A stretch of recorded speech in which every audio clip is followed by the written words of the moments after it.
Video में हम discuss करने वाले हैं साइटोस्केलेटन के बारे में। ठीक है, हमारा जो बॉडी जो प्रेजेंट है उसको एक स्ट्रक्चर देने के लिए क्या चाहिए, एक स्केलेटन चाहिए। उसी तरह हमारा सेल्स जो प्रेजेंट है, हमारा बॉडी में जो cells as well as the cell organelles जो प्रेजेंट है, उन लोगों को भी एक स्ट्रक्चर देने के लिए साइटोस्केलेटन और स्केलेटन प्रेजेंट रहता है।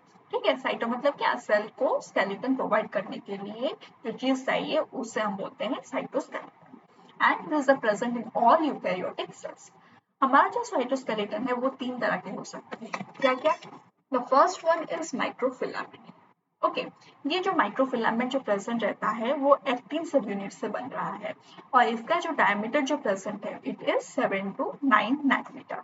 Next is microtubule. माइक्रोट्यूबल्स जो बन रहा है हमारा अल्फा और बीटा ट्यूबुलिन से बन रहा है and its diameter is 25 nanometer. Next is intermediate filament. इसका जो डायमीटर जो प्रेजेंट है it is of 10 nanometer. So सबसे छोटा कौन है, हमारा माइक्रोफिलामेंट छोटा है। Next is the intermediate filament, next one is the microtubule. This we can tell according to the diameter we can arrange this. Okay, first हम discuss करने वाले हैं एक्टिन फिलामेंट और माइक्रोफिलामेंट के बारे में। ये जो माइक्रोफिलामेंट जो बनते हैं वो बनते हैं एक्टिन प्रोटीन से। ठीक है, जो मोनोमर फॉर्म में जो ये एक्टिन प्रोटीन रहते हैं इसे हम बोल रहे हैं जी एक्टिन। ये जो मोनोमर फॉर्म में है ये अभी फंक्शनल नहीं होते हैं, इससे पहले हमें ट्राइमर फॉर्म में लाना है। ये एक जी एक्टिन, दो जी एक्टिन मिलकर क्या बनेंगे, वो बनेंगे डायमर। जब तीन जी एक्टिन मिलकर बनेंगे वो बनेंगे ट्राइमर। ठीक है, इन लोगों का कौन सा एंड है, दो एंड है। एक है पॉइंटेड एंड, ये जो है ये है पॉइंटेड एंड, और एक है हमारा बार्ब्ड एंड। ठीक है, ये जो पॉइंटेड एंड रहता है इसे हम माइनस एंड बोलते हैं और जो बार्ब्ड एंड रहता है इसे हम प्लस एंड बोलते हैं। ये जो प्लस एंड जो प्रेजेंट है this we can also tell that it is polymerizing end. और जो ये माइनस एंड जो प्रेजेंट रहता है, यहाँ पे जो माइनस एंड प्रेजेंट है ये हम बोल सकते हैं डीपॉलीमराइजिंग एंड।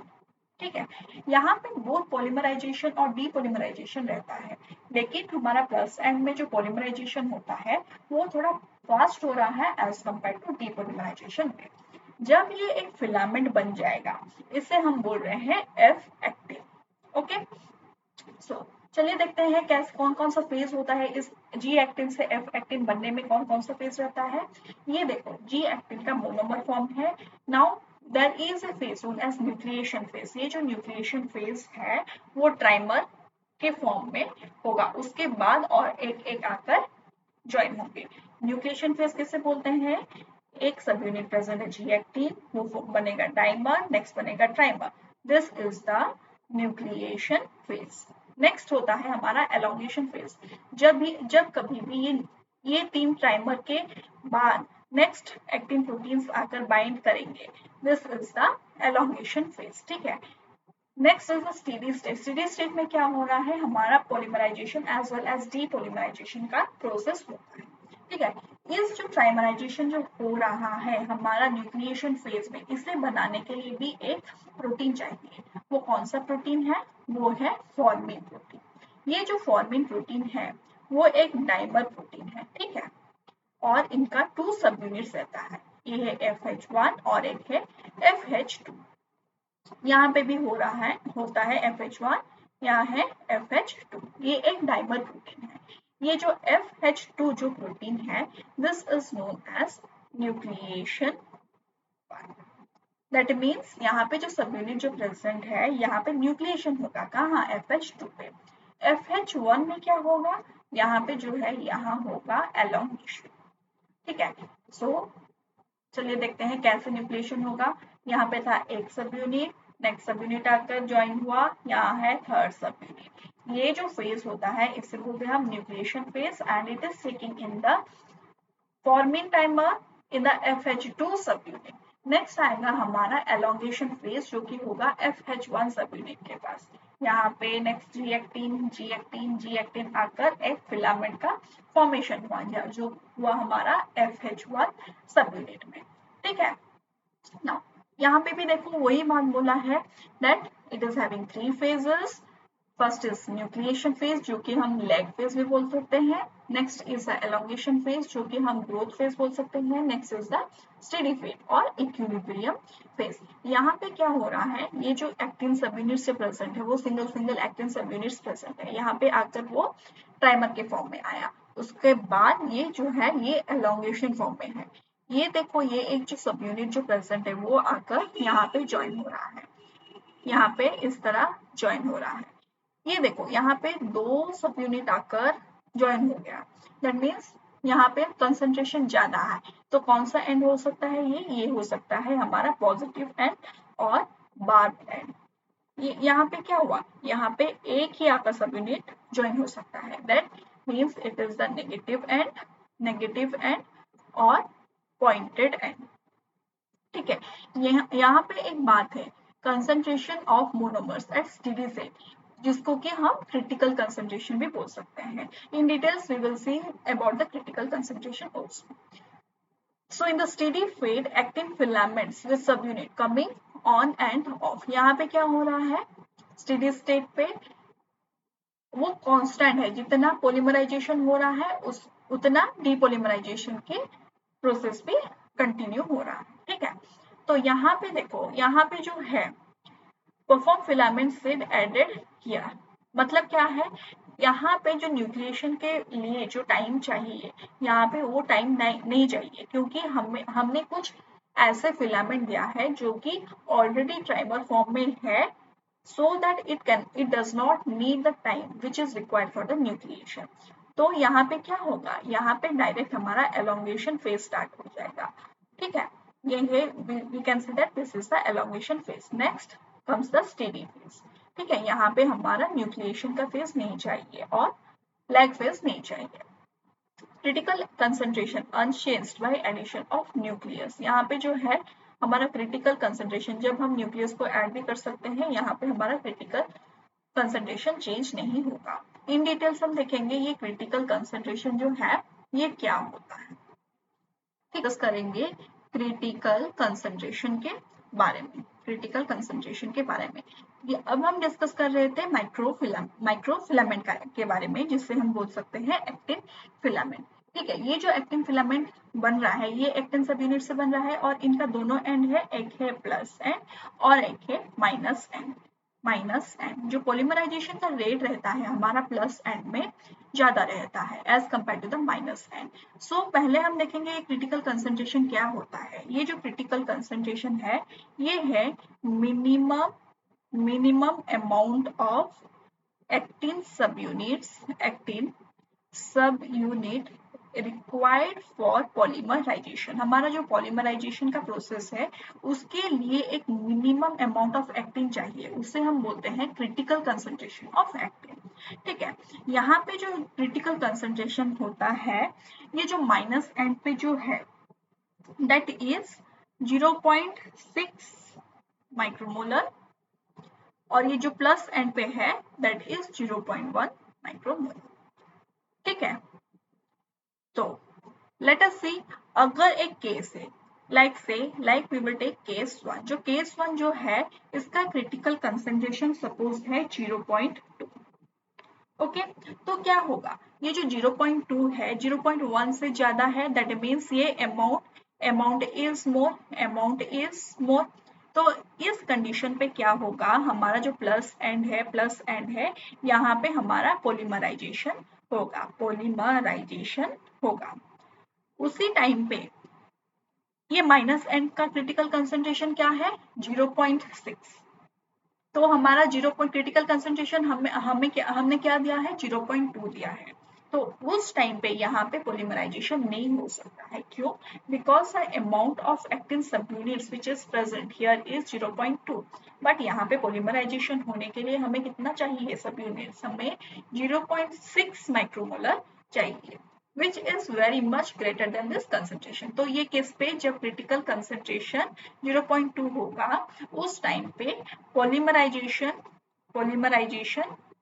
होगा fast, polymerization is high as compare to depolymerization. Okay, next हम देखेंगे दूसरा केस। Next is case 2। और यहाँ पे क्या है, हमारा जो क्रिटिकल कंसंट्रेशन जो है, यहाँ पे जो है हमारा क्रिटिकल कंसंट्रेशन नेगेटिव का माइनस एन का है सबसे ज्यादा. Next is critical concentration which we have given. Next is critical concentration for plus N. ये केस पे हमारा पॉलीमराइजेशन क्या होगा, पॉलीमराइजेशन फास्ट होगा. Okay, next case 2. ये केस 2 में क्या है, हम देंगे एक क्रिटिकल कंसंट्रेशन जो है, हम जो अमाउंट दिए हैं वो है 0.05 माइक्रोमोलर. ठीक है, तो हमारा प्लस एंड में कितना था, हमारा जो प्लस एंड में हमारा critical concentration in plus and was 0.1. और ये माइनस एंड पे कितना था, माइनस एंड पे जो है वो क्रिटिकल कंसंट्रेशन जो है 0.6 माइक्रोमोलर. ठीक है, तो यहाँ पे ये जो 0.05 जो है ये तो 0.1 से भी कम है. तो यहाँ पे क्या होगा, पोलिमराइजेशन हो सकता है क्या, नहीं, because the amount of critical concentration is low here. So यहाँ पे होगा डीपोलिमराइजेशन. ठीक है, नेक्स्ट इज माइनस एंड पे क्या होगा, ये तो अगर प्लस एंड पे ही डीपोलिमराइजेशन हो रहा है तो माइनस एंड में क्या होगा, माइनस एंड पे भी होगा depolymerization. So we can tell here that जब क्रिटिकल कंसंट्रेशन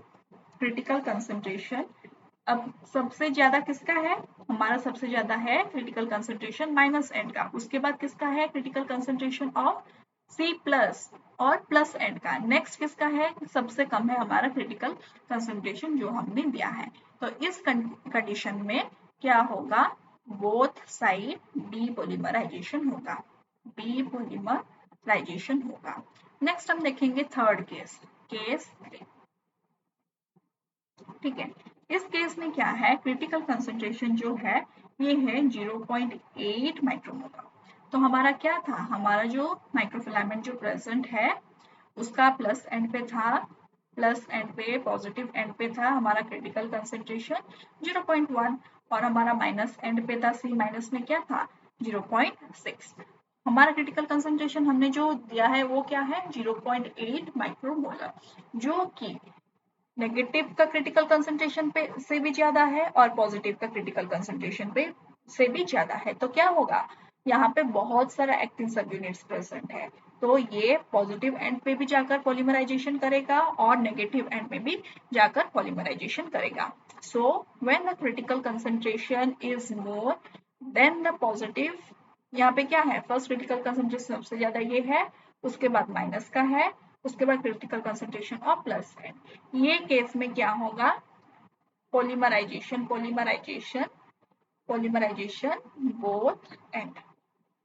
ठीक है, ये है हमारा 3 केस, कब पोलीमराइजेशन बोथ एंड पे होगा, कब पोलीमराइजेशन डीपोलिमराइजेशन बोथ एंड पे होगा, कब ओनली पोलीमराइजेशन होगा. नेक्स्ट हम देखेंगे कुछ प्रोटीन्स के बारे में. ये जो हमारा जो एफ एक्टिन जो बना, यहाँ पे कुछ ब्रांचिंग भी हो सकता है. इस ब्रांचिंग के लिए कुछ प्रोटीन्स चाहिए. ये जो ARP2 और ARP3 जो प्रेजेंट है ये हमारा ब्रांचिंग प्रोटीन है. ये जो प्रोटीन ये देख सकते हैं हम प्लस एंड या ये हमारा माइनस एंड. प्लस एंड में क्या हो रहा है, पॉलीमराइजेशन हो रहा है. जब कभी भी ये ARP2 और 3 आकर ये एक एंड पे लग जाएगा तो यहाँ से क्या होगा, यहाँ से भी हमारा एलोंगेशन स्टार्ट हो सकता है. देखो यहाँ पे भी, यहाँ से भी हमारा एलोंगेशन, यहाँ जो प्लस एंड वहां तो पोलिमराइजेशन हो रहा था, यहाँ पे भी ये साइड पे भी पोलिमराइजेशन स्टार्ट हो जाएगा. तो ये एक स्ट्रेट फिलामेंट था, अभी ये एक ब्रांचिंग में कन्वर्ट हो गया. कब, जब एक प्रोटीन ARP2 और 3 आकर बाइंड हो गया. ठीक है, नेक्स्ट हम देखेंगे एक टर्म जो कि है ट्रेडमिल. ठीक है, ये जो है अगर जो कोई भी एक्टिन जो प्रेजेंट है अगर वो जाकर सिर्फ पॉलीमराइजेशन होगा तो कहाँ से आएगा, नेक्स्ट एक्टिन जो है वो कहाँ से आएगा. ओके, यहाँ पे देखो ये जो है जी एक्टिन जो प्रेजेंट है ये एक मोनोमर के फॉर्म में प्रेजेंट है और यहाँ पे एक एटीपी बाइंड है। जब एटीपी बाइंड है वो जाकर प्लस एंड में जाकर बाइंड हो गया और एक टाइम आएगा वो जो क्रिटिकल कंसंट्रेशन में जाकर वो पहुंचना है, तो उस टाइम पे क्या होगा, एटीपी का हाइड्रोलिसिस होगा। तो यहाँ से हमारा डीपोलिमराइजेशन की फेज स्टार्ट हो गया। तो जब जब भी एक जी एक्टिन एडीपी के फॉर्म में रहेगा, it can not help in this binding process, so ये हो जाएगा अभी फ्री। उसके बाद एटीपी का एक्सचेंज होगा एडीपी में। Now also it requires some of the proteins. So ये जो प्रोसेस है पोलिमराइजेशन और डीपोलिमराइजेशन का जो प्रोसेस जो रहता है, this process is known as treadmilling. तो what can we conclude from here, जो एक्टिन जाकर यहाँ पे जो पोलिमराइजेशन हुआ था वो फिर से डीपोलिमराइजेशन होकर यहाँ निकल सकता है। सपोज ये जो एक एडीपी जो प्रेजेंट है, सपोज यहाँ पे वो अभी ये जो एडीपी यहाँ पे प्रेजेंट है, कुछ टाइम के बाद ये ही एडीपी ये अब एटीपी के साथ बाइंड है, लेकिन एक टाइम आएगा जबकि ये एक्टिन प्रोटीन ही आकर एडीपी के साथ बाइंड होगा due to the hydrolysis of ATP and it will help in the release of the actin from the actin filament. ठीक है। नाउ अभी हम देखेंगे कुछ और प्रोटीन्स के बारे में। व्हाट आर दैट प्रोटीन्स, यहाँ पे जो हुआ हमारा जो क्रिटिकल कंसंट्रेशन के बारे में हम बात किए, this was the diagram of that critical concentration. यहाँ पे हम देखेंगे अभी एक प्रोटीन के बारे में जो कि है कॉफलिन। पहले हम क्या देखे थे, एक प्रोटीन देखे थे ARF2/3, this was responsible for branching. Next हम देखेंगे और एक प्रोटीन कॉफलिन। ये जो है ये अगर आकर बाइंड कर जाएगा, ये प्रोटीन अगर आकर बाइंड कर जाएगा, ये एक फिलामेंट को डिवाइड करके 2 फिलामेंट बना सकता है। ये जो देखो यहाँ पे जो है ये पूरा एक फिलामेंट है। यहाँ पे अगर एक प्रोटीन जो कि है कॉफलिन आकर बाइंड हो गया, वो इस फिलामेंट को 2 सब यूनिट में डिवाइड कर सकता है। Again the subunit will have 2 ends, that is a plus end and the minus end. Plus end में हमारा polymerization होगा और minus end में हमारा depolymerization होगा। ठीक है। हमारा जो प्रोटीन था, एक प्रोटीन था जिसका नाम था ARP2/3। इसको एक्टिवेट करने के लिए और एक प्रोटीन चाहिए, वो प्रोटीन का नाम है YASP प्रोटीन। इस प्रोसेस को होने के लिए भी कुछ कुछ सिग्नलिंग का जरूरत है। ठीक है। हमारा सिग्नलिंग में क्या हो रहा है, एक ग्रोथ फैक्टर या एक सिग्नलिंग मॉलिक्यूल हम बोल सकते हैं। अगर ये एक ग्रोथ फैक्टर है, अगर कोई भी एक सिग्नलिंग मॉलिक्यूल है, ये है हमारा रिसेप्टर। यहाँ पे कुछ सिग्नलिंग होगा, इस सिग्नलिंग के वजह से क्या होगा, CDC42 और CDC48 का एक्टिवेशन होगा। ठीक है। ये जो 2 प्रोटीन्स है ये क्या करेंगे, ये एक्टिवेट करेंगे WASP प्रोटीन को and this WASP protein will activate ARP2/3 complex. ठीक है, which will help in branching of, ये जो है ब्रांचिंग करेगा किसका, एक्टिन का। ठीक है, this was all about the WASP protein. इस डायग्राम में हम देख सकते हैं WASP प्रोटीन है जो कि एक्टिवेट कर रहा है ARP2/2 और 3 को, जो कि हेल्प कर रहा है हमारा ब्रांचिंग में। नेक्स्ट यहाँ पे हम देख सकते हैं एक फॉर्मिन प्रोटीन प्रेजेंट है which is helping in the nucleation. Next ये जो कॉफलिन है ये डीपोलिमराइजेशन ये डिवाइड करने के लिए रिस्पॉन्सिबल है। प्रोफलिन जो प्रेजेंट है ये एक प्रोटीन था जहाँ पे कि हमारा एडीपी प्रेजेंट था, उसको एटीपी में कन्वर्ट कर रहा है। That means it is activating and this profilin is helping in formation of polymerization. ठीक है। नेक्स्ट यहाँ पे देखो this is the same case. यहाँ पे अगर क्रिटिकल कंसंट्रेशन है 0.6 माइक्रोमोलर। ये जो एंड प्रेजेंट है हमारा, दोनों एंड प्रेजेंट है, प्लस एंड प्रेजेंट है और एक माइनस एंड प्रेजेंट है। अकॉर्डिंग टू द नीड यहाँ पे कुछ कैपिंग एंजाइम्स, कैपिंग प्रोटीन्स का यूज हो सकता है। जो प्लस एंड में जो कैपिंग एंजाइम चाहिए वो है कैप जेड, प्लस एंड में जो चाहिए वो प्रोटीन है कैप जेड, और जो नेगेटिव एंड में जो कैपिंग एंजाइम चाहिए उसे बोलते हैं ट्रोपोमोड्यूलिन। ठीक है। Next is the tropomyosin. ये जो ट्रोपोमायोसिन जो प्रेजेंट है, what it is doing is it is binding with the actin filament for the stabilisation. Tropomyosin जो प्रेजेंट है, ये एक्टिन सबयूनिट से बाइंड होकर क्या कर रहा है, it is help in stabilisation. ठीक है। नेक्स्ट यहाँ पे भी देख सकते हैं, हमारा प्लस एंड में अगर बाइंड होगा तो क्या होगा, नेगेटिव एंड में बाइंड होगा तो क्या होगा। तो यहाँ पे देखो, uncapped population of filament growth at plus and minus and. अगर हमारा कैप जो प्रेजेंट है वो कहाँ पे भी बाइंड नहीं हुआ है, देन हमारा ग्रोथ बोथ प्लस एंड में और माइनस एंड में हो सकता है। Capping population of filament growth at minus and only. ये जो प्रेजेंट है हमारा प्लस एंड में क्या है, हमारा कैपिंग एंजाइम जो है वो प्रेजेंट है, वो बाइंड हो गया है। तो क्या होगा, अभी प्लस एंड में पॉलीमराइजेशन नहीं होगा, उस वक्त हमारा सिर्फ माइनस एंड में ही हमारा पॉलीमराइजेशन होगा। क्यों, it is due to dynamic instability, और क्रिटिकल कंसंट्रेशन से अगर कम हो गया है, ठीक है, उस वक्त ये कैपिंग एंजाइम्स का काम होगा। ठीक है। नेक्स्ट हम देखेंगे और कुछ प्रोटीन्स का। So here the first protein is here formin. ये फॉर्मिन किसके लिए रिस्पॉन्सिबल था, it nucleus assembly and remains associated with the growing plus end. ये जो फॉर्मिन प्रेजेंट है ये प्लस एंड में रहता है and it is helping in the nucleation. ARP2/3 हम अभी डिस्कस किए, ये जो है हमारा ब्रांचिंग में रिस्पॉन्सिबल है। ये जो प्रोफिलिन जो प्रेजेंट है ये एलोंगेशन कर रहा है, हमारा जो प्रोटीन्स एक्टिन प्रोटीन्स जो है वो एडीपी के साथ एसोसिएटेड थे। ये जो प्रोफिलिन जो प्रोटीन है वो क्या कर रहा है, एडीपी को एक्सचेंज करके उसे एटीपी में कन्वर्ट कर रहा है, जिसके वजह से पॉलीमराइजेशन होगा, और एलोंगेशन जिसके वजह से एलोंगेशन का स्पीड अप होगा। Next is thymosin. ये जो थाइमोसिन जो है, this is binding with the subunits actin subunits and prevents assembly। Plus end में जो पॉलीमराइजेशन हो रहा था वो अगर थाइमोसिन एटम्स थे हमारा एक्टिन सबयूनिट से, then there will be no polymerization. ठीक है। Next is tropomodulin, prevents assembly and disassembly at minus end. ये जो है एक कैपिंग एंजाइम है, ये क्या करेगा, माइनस एंड में पॉलीमराइजेशन और डीपॉलीमराइजेशन कुछ भी करने नहीं देगा। कौन सा एंजाइम, दैट इज ट्रोपोमोड्यूलिन। ठीक है। नेक्स्ट हम कुछ अलग प्रोटीन्स के बारे में देखेंगे। The other protein is cofilin, bind ADP actin filament accelerates disassembly. ये जो कॉफलिन जो प्रेजेंट है वो क्या कर रहा था, अभी हम देखे थे। लेट्स सी अगेन, ये जो कॉफलिन जो प्रेजेंट है ये हमें डिसोसिएट करने के लिए हेल्प कर रहा था, किससे, एक्टिन सब यूनिट से। एक्टिन सब यूनिट को दो एक्टिन सब यूनिट में डिवाइड करने के लिए हेल्प कर रहा था। Next is gelsolin, sever filament and binds to plus end. ये जो है एक प्रोटीन, ये क्या करेगा, ये प्लस एंड में बाइंड होगा।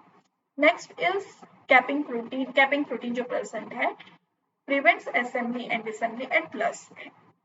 हम ऑलरेडी डिस्कस कर चुके हैं कि ये जो कैपिंग प्रोटीन्स जो प्रेजेंट है वो प्लस एंड में भी बाइंड सकते हैं, माइनस एंड में भी बाइंड कर सकते हैं, और यहाँ पे पॉलीमराइजेशन और डीपॉलीमराइजेशन करने नहीं देंगे अगर ये बाइंड हुए तो। Next is tropomyosin. ये जो ट्रोपोमायोसिन जो प्रेजेंट है वो पूरा एक्टिन सबयूनिट से बाइंड होगा और उसे स्टेबलाइज करेगा। और कुछ प्रोटीन्स रहते हैं जिसको बोलते हैं हम filament bundling, cross linking and attachment two membrane. ये जो है क्रॉस लिंकिंग करेगा, हमारा जो एक्टिन जो फिलामेंट जो प्रेजेंट है उन लोगों को भी क्रॉस लिंकिंग करने के लिए जरूरत है। यहाँ पे देखो, ये जो एक्टिन का बंडल्स जो प्रेजेंट है, इन लोगों को बाइंड करने के लिए, इन लोगों के क्रॉस लिंकिंग के लिए प्रोटीन्स जो रिस्पॉन्सिबल है वो है फिम्ब्री। नेक्स्ट, ये जो है छोटे छोटे सब यूनिट्स के होते हैं। जब ये इन दोनों के, ये जो एक्टिन फिलामेंट्स जो प्रेजेंट है, अगर इन लोगों के बीच में डिस्टेंस ज्यादा है, उसके लिए प्रोटीन्स रिस्पॉन्सिबल है अल्फा एक्टिनिन, जो कि इन दोनों को बाइंड करेगा। Next is filament. ये जो फिलामेंट जो प्रेजेंट है ये एक वाई शेप का स्ट्रक्चर का प्रोटीन है जो कि हेल्प करेगा हमारा क्रॉस लिंकिंग पे। नेक्स्ट इज प्लाज्मा मेम्ब्रेन के साथ, ये जो एक्टिन फिलामेंट जो प्रेजेंट है वो प्लाज्मा मेम्ब्रेन के साथ अटैचमेंट करने के लिए भी कुछ प्रोटीन्स चाहिए, वो है स्पेक्ट्रीन और ERM। ठीक है। नेक्स्ट यहाँ पे देखो, यहाँ पे भी वो सेम बात बोला गया है जो कि है हमारा डिसोसिएशन, एसोसिएशन और प्रोटीन्स के बारे में। अगर फ्री एक्टिव मोनोमर अगर प्रेजेंट है then it will come and bind in the plus end. ठीक है। एक्टिन थाइमोसिन कॉम्प्लेक्स, ये जो थाइमोसिन जो प्रोटीन है अगर ये प्रेजेंट है, अगर ये एक फ्री सब यूनिट से भी बाइंड हो गया आकर, then it will not allow to polymerize in the plus end. So this is the work of thymosin. Thymosin क्या करेगा, वो जाकर एक एक्टिन सब यूनिट में बाइंड हो सकता है और वो पोलीमराइजेशन को इनिबिट करेगा।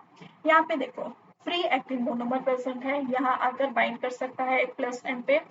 यहाँ पे एक्टिन प्रोफिलिन कॉम्प्लेक्स, प्रोफिलिन अगर प्रोफिलिन प्रेजेंट है देन क्या होगा, वो पूरा स्पीडली एटीपी में कन्वर्ट करेगा एक्टिन फिलामेंट को and there will be rapid growth in the plus end. ठीक है। This is the work of thymosin and profilin. ये जो है ये से एक सेम ही डायग्राम है। ठीक है। This was all about the work of the actin filament, कौन कौन सा प्रोटीन रिस्पॉन्सिबल है और वो कैसे होता है। ठीक है।